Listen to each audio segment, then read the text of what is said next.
గారు case register చేసి దర్యాప్తు మొదలుపెట్టారు. దానిలో సీసీటీవీలన్నీ పరిశీలించగా ఆ లోకల్లోనే ఇక్కడే తిరుగుతూ కనిపించింది. ఒకరిద్దరితో మాట్లాడడం కూడా సీసీటీవీలో గమనించడం జరిగింది. కొంచెం ముందుకెళ్ళిన తర్వాత అక్కడ నుంచి సీసీటీవీ వెరిఫై చేసిన తర్వాత ఒక 9 పార్టీల వరకు డివైడ్ చేసి అందరినీ కూడా కెమెరా యాంగిల్స్ లో తర్వాత మాన్యువల్ గా వెరిఫై చేయడం, సీసీటీవీ వెరిఫై దానిలో భాగంగా కంటిన్యూ చేస్తుంటే నిన్న మధ్యాహ్నం 2 గంటలకు హక్కింపేట వద్ద ఈ పాప ఎవరైతే మిస్ అయింది, మన సాఫియా బేగం అనే మిస్సింగ్ గర్ల్ ఉందో ఆ పాపను కనిపెట్టడం జరిగింది. అక్కడే తనతో పాటు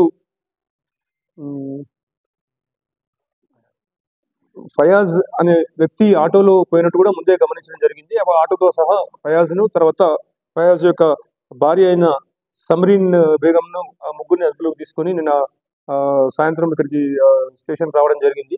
వివరాలు సేకరిస్తే అంతకుముందు ఆ ఇద్దరు ముద్దాయిలు ఫయాజ్ సమ్రీన్ బేగం ఇద్దరు కూడా అంతకుముందు భార్యాభర్తలు ఒకసారి ప్రెగ్నెన్సీ వచ్చి పోవడం జరిగింది. తర్వాత విడిపోయి ఫయాజ్ అనే వ్యక్తి మళ్ళీ ఇంకొక మ్యారేజ్ కూడా చేసుకోవడం జరిగింది.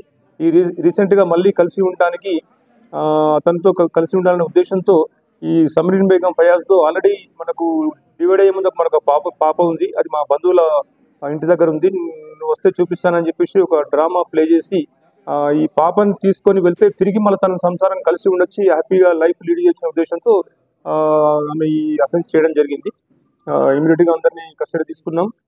ఈ కేసు ఛేదించడానికి ఎస్సీపీ ఫయాజ్ గారి ఆధ్వర్యంలో గోల్కొండ ఇన్స్పెక్టర్ సైదుల్ అండ్ మిగతా సబ్ ఇన్స్పెక్టర్స్ అందరూ కూడా చాలా కష్టపడి నేరం జరిగిన కొద్ది గంటల్లోనే విత్ ఇన్ 24 అవర్స్ లోపలనే ఈ కేసుని ఛేదించడం జరిగింది.